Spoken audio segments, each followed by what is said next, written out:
Hi, I'm Karan. Hi, I'm Divya, and this is the 14th episode of Thinking on Thinking. In this episode, we started with an open question of how do loyalty and customer experience connect to each other. And we knew that we wanted to talk something around brand values, but we weren't sure what it was that connected them.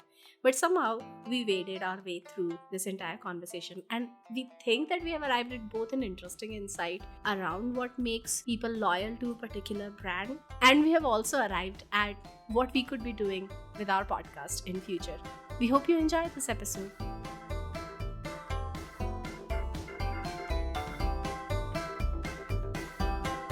Let's say on my best weeks, I'm probably working out 3 hours a week. Okay. Those are the times when I'm wearing my workout shoes.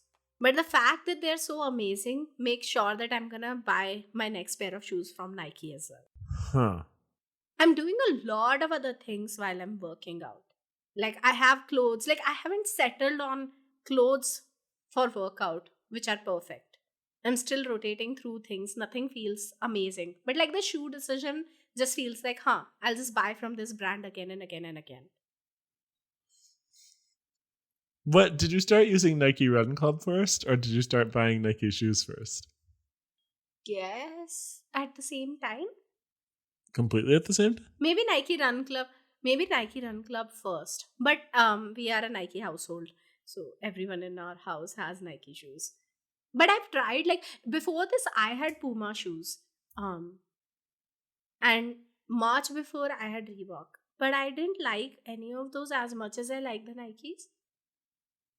You'll have to give me the benefit of the doubt slightly, but if you think about your experience as a consumer, if you have some sort of a positive association with the brand, right? Because as you're saying, people around you already have exposure and they have positive things to say about it. But you experience this Nike Run Club, you use it, and then there's another way for you to hang out with it, right? By having the shoes. And now when you're running, the shoes are always with you, regardless of whether you're using Run Club or not.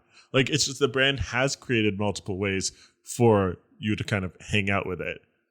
And for even more engaged or people who are at a different point in that loyalty journey, there's other things they could be doing, right? There's like all sorts of like, I don't know, like there's activities you can do. I don't know. I have the Nike app, but I haven't spent that much time in it. I know there's like a shopping section, but then there's these like other sections that I can like connect with people, I think.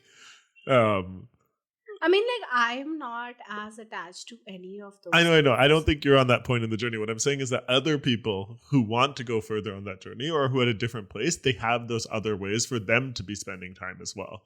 So I look at that brand and I'm like, oh, you've created all these different levels. I think actually it's something you and I talked about a long time ago. And I think I'm actually parroting your own words back to you. But I think we talked about it in the context of BTS and how there's all these different ways for fans to engage with the band. Like they can Right. right across their music, across their videos, across their lifestyle. Like there's all these different levels and types of engagement you can do. And I think that's what takes you on So the I loyalty wouldn't. journey. So I would say it's combination of both. So multiple welding points definitely help. Multiple entry points in the world will also help. Like I agree with you that like definitely Coach Bennett or Nike Run Club app has had like such a positive, it's just shifting the outlook of how I look at Yeah. running. And then like, that is incredible. Like that is qualitatively and quantitatively so deep, like changing how I live my life, kind of a thing. So definitely a massive positive association there. But I think that the qualitative part also matters a lot. Can I just Like pause you it's for 1 second though? Like I think what's so interesting right there, yeah, because you feel like the brand has done something for you. Right. And then this like element of reciprocity, just that, right, that is a cognitive bias. We will push you further down the path of loyalty because you feel like you owe something to it in some small way, right? Like we won't necessarily be cognizant, but when you feel like you've gotten this value, it's an unequal. It's just really interesting the way you were saying that, and I got excited. huh.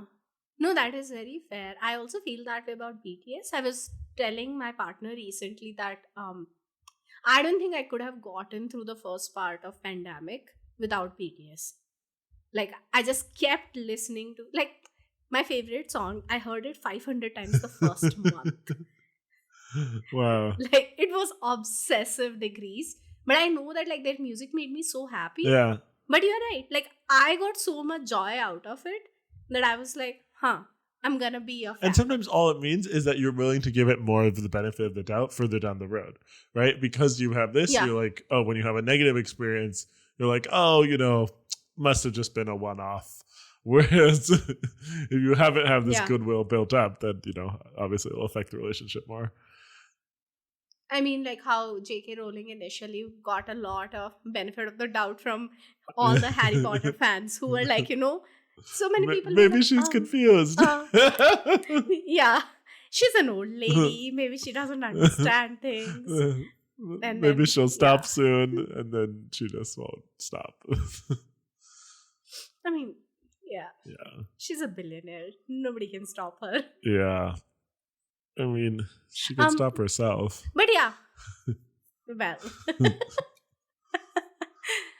I think that's... Maybe some part of... No, sorry. Huh. I was going to just say, I think that's the second time we're mentioning J.K. Rowling on the podcast. I know because I've been reading the descriptions because I was... we're putting each other on your website, and so I've been putting the podcast in different places, and then I'm pretty certain we have a mention in description somewhere that we lampoon J.K. Rowling. Interesting. Anyway, I'm so sorry. You were saying something. No, I was just saying, like, I do think that the qualitative part definitely comes from me feeling like I have gotten disproportionately high value. Either it's initially or over time it is exponentially high value. And you feel like that's what's taking you down the path of loyalty? At least to the brands that I can think of. But like there are brands where long-term loyalty also dies down. Like I was a massive BTS fan for a couple of years. And now I'm like, I'll listen to their music if it comes out. There's nothing like, oh my God, 100% must listen to everything the day it comes out. Interesting. Taylor Swift, on the other hand, I didn't think I was a massive fan of hers, but apparently I do listen to her stuff as soon as it comes out. That's really great. So on one aspect, I think we both agree on, right? It's important to have these kind of decision points or kind of moments that can deepen the relationship. So being present in multiple channels available to your potential customer or your actual customer, just having different ways you can engage with them, potentially, and then having kind of trigger points for those moments to be exposed to the customer. Fine. So I think that's a necessary component. The part I'm wondering about is like, then what? There's so many brands that we see their social media posts, we engage with them in real life, hear their jingles, right? So we engage with them on all these levels, but you don't feel a sense of loyalty. And I'm wondering, is there something about values? Because I think that's where I started from. And I still don't feel like I have a better answer than that. It's that as you learn more about a company's values, you start to feel like these are my people. People like me do things like this. But I would also, so that is true, but I would also add more on to that. How many things are you going to be a super fan of? Some things don't even move down the journey though, much less, I'm not even saying super fan. But like if you use like, let's say 100 brands in a year. Sure. You might become super fan of one. Okay. You might be loyal to 7 or 8. Huh. For like, maybe let's say half-life of greater than a year. In that case, for loyalty. Super fan is like, I'm assuming more than 5 years of fandom. Of loyalty. Basically like, oh, this person is a friend. This person is a good friend. That kind of like distinction I'm doing. And most of them would be non-remarkable. And now I'm just thinking, is it just a statistical? Well, like you have XYZ amount of attention. And some of it is going to go to people like so the identity point is very true. But would you just attach your identity to whatever is a best fit in a certain area amongst the brands that you have encountered? Well, sometimes it's not worth additional investment. Like I'll give you this example. Like I was trying to buy some sort of like organic detergent for a while, right? And but I was only willing to order detergent from Amazon. For a while I kept iterating through ones and just a lot of them were not cleaning the clothes properly. So eventually I think we've like ended up, I don't know, is it like Surf XL, right? Like back where we started. Yeah. Am I loyal? I'm loyal out of convenience. I know it works for me. I haven't looked too much into the brand because I'm pretty certain that I won't like what I find. But I'm like, it's Hmm. good enough for my purposes right now. It's like, how much more can I invest and how much value can I get from it? I don't know. There's this flower bouquet that a friend of mine gave me and my husband in celebration of our wedding, and we like have it sitting in this bowl, and it's been like a week, or I think it's been like 10 days, right? And it's just like, it's very beautiful, right? Every day like new Hmm. like lilacs are opening, and it's just every time I look at it I'm like, oh, this is so lovely. So I like figured out, like, I went and found the card, I looked at the company, I've been on the website like a couple of times now, and everything about it I'm just like, oh, this is so lovely, right? Like, they aren't crazily expensive, but they're trying to like be thinking about different kinds of flowers, like, and how dry flowers are more sustainable, and like using things that are in season. And I'm just like, oh, the more I learn about this, the more I'm like, oh, I want, next time I order flowers, I'm going to order from you, because it seems like you Hmm. care about the things I care about. Hmm. Okay. Very interesting, because what you are saying is, sure, statistically, Surf Excel is also a winner of your loyalty Correct. because you turned around to it. But qualitatively, it's different what you feel about that brand versus what you feel about this flower brand. That I haven't even ordered from yet, but I'm like excited about ordering from. Hmm. And like similarly, maybe I'll give you another example. There's this bakery I've started getting bread from, and I've stopped kind of baking myself because the bread is just so great, right? The product is just so great. Now, I've tried out some of their other things. They've been reasonable, but I haven't branched out too much. But I haven't tried the too hard to like figure out more about this. Like, I've recommended it to some people, but I'm like, this bread is nice. I'm happy with where I am. Now, I don't Hmm. know why. Is it because I haven't had decision points? I think I've had some interactions with them, and I'm just like, oh, the way you actually, I know what it is. So I think I've had some interactions with them, and I've looked and I've been like, the way you run is not that well, right? Like, it's just they're not thinking about their customer that much. There's a lot of just like small things that are very frustrating about like the, I don't know, from the way they handle like delivery charges to the way they like will handle like just timing and things like showing up way later than they would expect. And even the kind Hmm. of people that are picking up the phone are like, they're just not like, the bread is a so much better product than the experience around the bread. So now I've been like, okay, I'm happy with this product. I don't necessarily need to move closer down into being like, I'm happy with my level of loyalty. I would try out something else if it came along, but I'm happy like being loyal right now. I think this Hmm. is the best I can do. Okay. So, I'm not sure if this is the correct distillation of it, but as you were saying, this bread brand, it just made me realize that there is almost this understanding of the brand values that a customer gets through their experience. Okay. Like, what does this brand care about? What does this brand stand for? And of course, sometimes there wouldn't be a better fit in the market. Doesn't mean that the needs of the customers have gotten Yeah. removed. They haven't. Sometimes 6 out of 10 is the best that you can get, so you get 6 out of 10 and you live with it. Like, for example, India is a fairly brand starved market. There aren't a lot of brands, and like only now, as people are improving in their luxury spend, Yeah. for the lack of a better term, more and more smaller brands are cropping up. And like more and more people are trying out different things, exploring and all of that. But it's still very, very nascent in its development. Um, so like the brand awareness, and people are generally just not, people in India generally, at least especially 10 years ago, did not have the money to spend on thinking about better experience. They were like, if I can save money, I'm okay with a 6 out of 10 experience. And now that's no longer the truth for many, many So people. in that For enough of, at that in huh, that era, you think what was building loyalty was pricing? yeah. Hmm. So like if you look at startups which came up in India in the past decade, Yeah. they were all focused on like just cutting the cost. And the general wisdom from people who have done sales at that point is also always, you just deliver the cheapest product and people will buy it. That is no longer the truth. There is a significant chunk of people who will, like, like who will make decisions based on pricing. Yeah. But there is also a reasonable market size which will not. They will be willing to pay a little bit extra. They will be like, oh, I can compromise a little bit on the price if my experience goes from a 6 to an 8. Or I'm yeah, okay with that. or convenience or some other attribute that yeah. Yeah.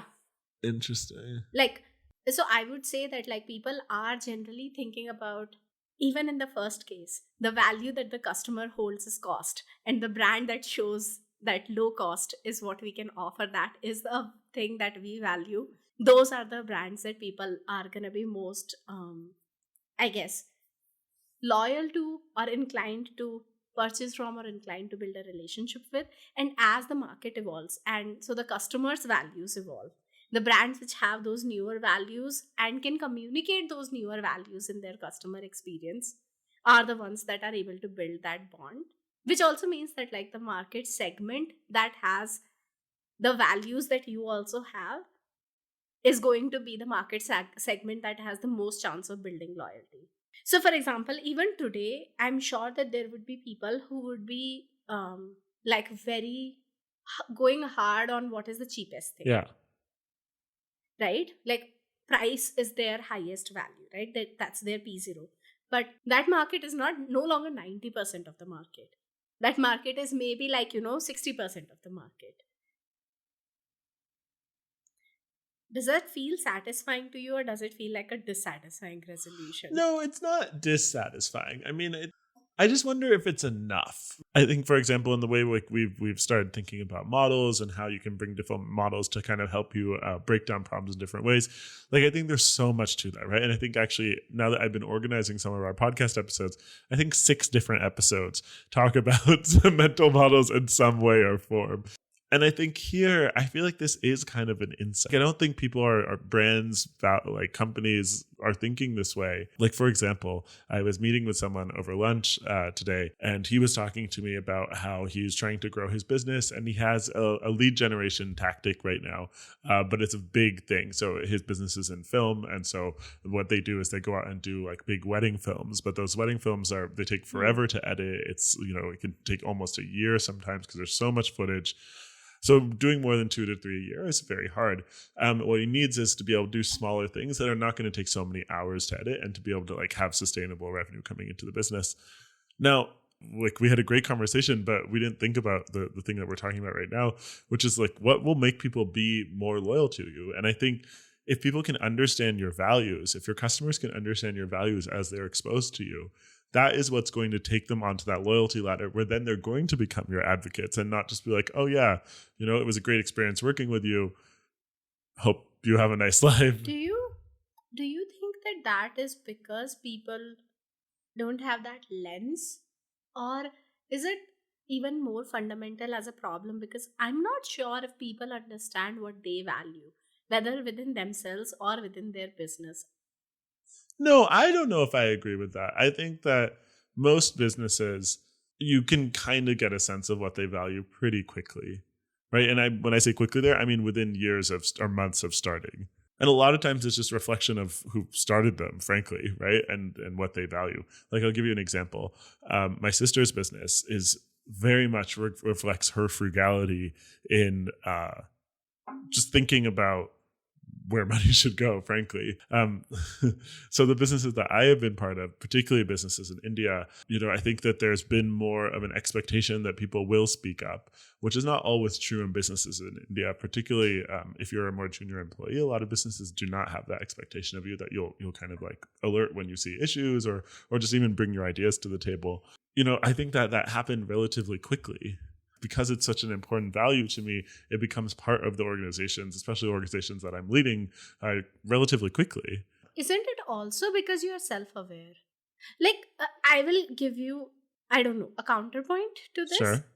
Many of the startups that I have worked with, as an external person to the founding team, I can often see where is the gap, or what are you guys missing, right? Like, what is the strength you're not leveraging on, and what is the weakness that you are, that is probably going to eat you up. Like, for example, this company that I worked with in Mumbai, very quickly it was visible. Out of the three co-founders, the power triangle was very skewed. Like, one person basically was relegated to doing operational stuff, and like had no seat at the table, Okay. and he wouldn't talk too much. He wouldn't like, and I would say that he was probably one of like the more capable of the three. Okay. Um, but like he just wasn't given the space to speak. But when you looked at the way that company presented to the customers, do you not feel like that value was represented? Except that the founders never realized it. No, but I Like go ahead. so the customers would realize it, right? Because the business shows that Yeah. thing, that you don't have, like, let's say, I would say this guy actually had a much more intellectual bend than the other two. If he had been given the space, the product would have gotten that empty thing that was missing. Like the product lacked depth, and this guy could have brought it, but he just was never given enough of a say in the product. And the person who was running the product was like very egomaniacal, almost Yeah. very power hungry, cannot tolerate other people's opinions, kind of a person. Yeah. So the product also was very shallow. Now, even as a part of the team, and I know that the rest of the team could also see this, um but the founders couldn't. And I had tried to bring it up sometimes, but they just could not tolerate it. And I think that like that has happened multiple times. Like I've worked with one founder who wasn't a visionary. I brought it to his attention multiple times. You will need to be a visionary if you want to be like thinking about changing how a particular domain operates. If you just want to build a business, that's a very different thing. But what you're trying to do is not just build a business. You're trying to change how a domain operates. You will need to be a visionary. Or you'll need to find someone on the founding team who is a visionary. And nobody was. But I would say it differently than that, right? I would say that like you need to show that you value visionary thinking. Correct. And sometimes you Huh. right? Like sometimes that might mean you need a visionary, but I think I think I would contend that you can solve that in different ways. If it's just like it's Fair. identifying if You don't have to embody the personality trait. Correct. or But I'm just saying, like, I think most people are resistant to it. well Because people it are feels like a personal attack. yeah, right? exactly. That's what I was gonna say. Yeah, because people are always resistant to things that feel like they're bad at something. Correct. The fact that you are able to say, for example, that the businesses that you have started have a certain thread. I'm sure I can also say that, like, the kind of work that I have generally done, for example, tends to be fairly chaotic because I love sorting things into mental models. Oh, what could be a model that I can apply here? What could be a thing that I can apply here? And so, even if it's exhausting, I really like being in middle of the chaos because I know that I can sort the chaos. It's almost like this weird masochistic urge of getting into a very dirty room and cleaning it up.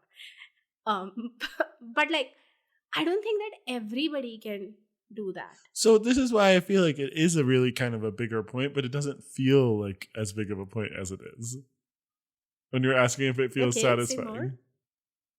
Do you feel like we have arrived at something, but we haven't uncovered the whole thing? Like we haven't removed the curtains from the stage. We have just seen, oh, there is a big stage, but we haven't, like, revealed what is behind the curtains. Or do you feel like it's kind of like an iceberg problem where only 1/10 of it is visible? Yeah, I was going to say it's like we revealed the curtain, but then there was another curtain, but there was like a small prize. But then it's not clear if the other curtain is a curtain or if it's just like the backdrop. So maybe it's like an iceberg.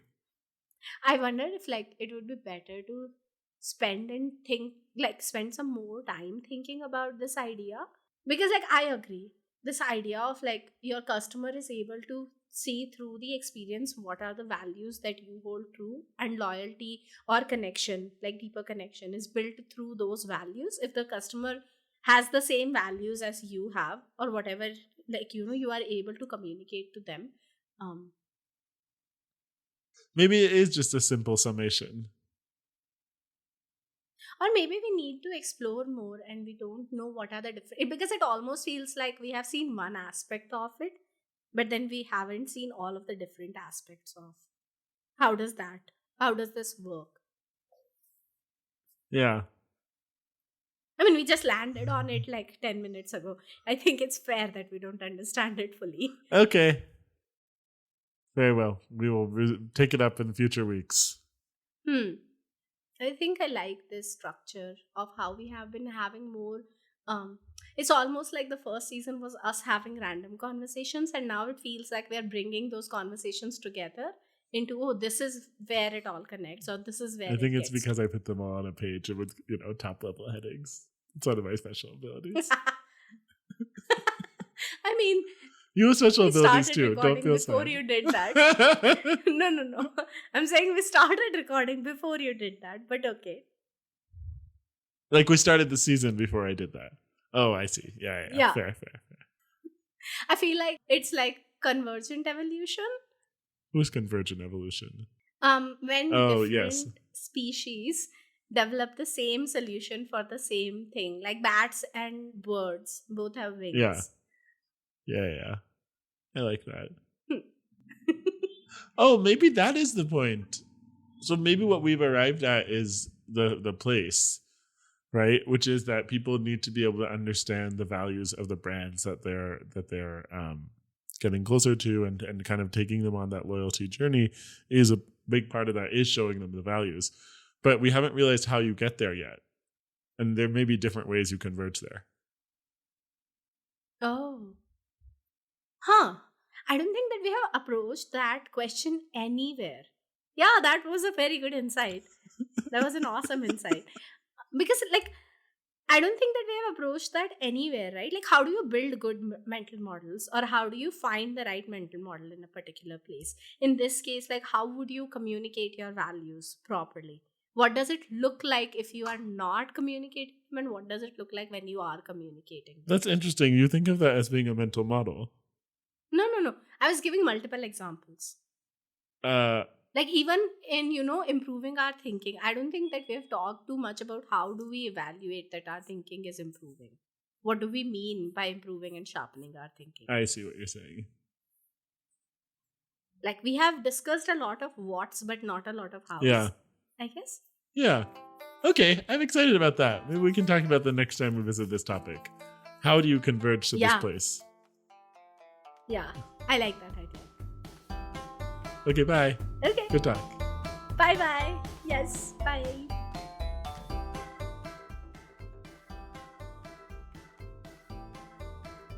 Thanks for listening to this episode of Thinking on Thinking. Our theme music is by Steve Combs, and you can find a link to it in the show notes.